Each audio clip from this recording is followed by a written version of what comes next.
Hello, Carol. Thanks for calling about young Thomas Ashton. I reviewed your notes regarding his recent referrals. You mentioned he's been complaining of intermittent earaches, particularly his left ear, and some associated muffled hearing. You also noted a couple of instances of him pulling at his ear during class, which initially suggested a possible foreign body or perhaps early signs of otitis media, given his age.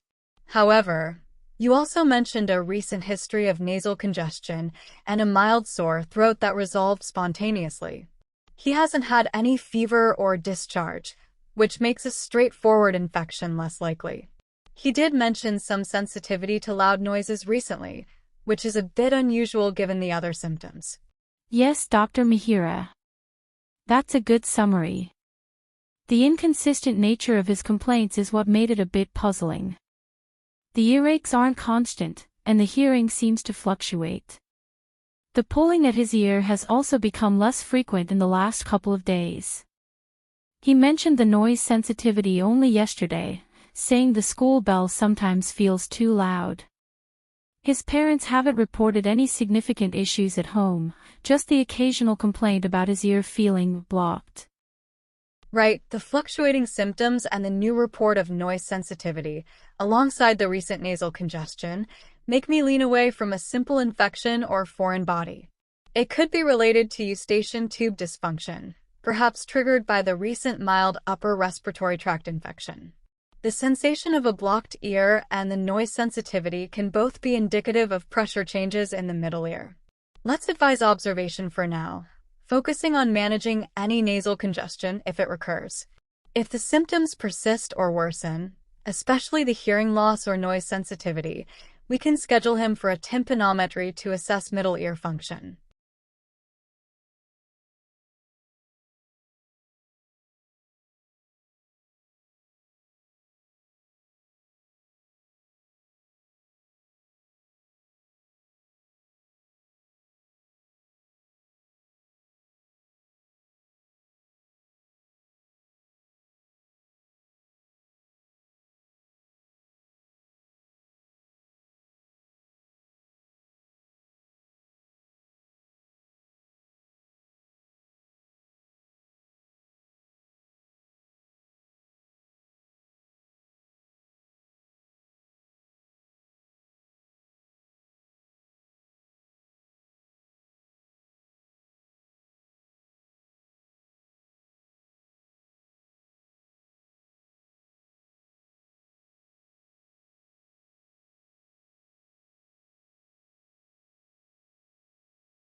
Mihira, I want to help you understand what's happening with your mother's skin so we can care for it together. The sore, often called a pressure sore, likely developed because her skin and the tissue underneath are under constant pressure from sitting or lying in one position for too long, especially if she has difficulty moving on her own. This pressure can be from her wheelchair, the mattress, or even slight friction from clothing or sheets, which reduces blood flow to that area. Because the skin isn't getting the nutrients it needs, it becomes fragile and can break down. Our immediate focus is to gently help it heal. This starts by carefully cleaning the wound with a mild saline solution to prevent infection, and then applying a special medical dressing. This dressing isn't just a bandage. It will protect the delicate new skin, keep the area clean and moist to promote healing, and cushion it from further pressure. Our nurse will show you exactly how this is done, so you can feel confident and involved in your mother's comfort and recovery every step of the way.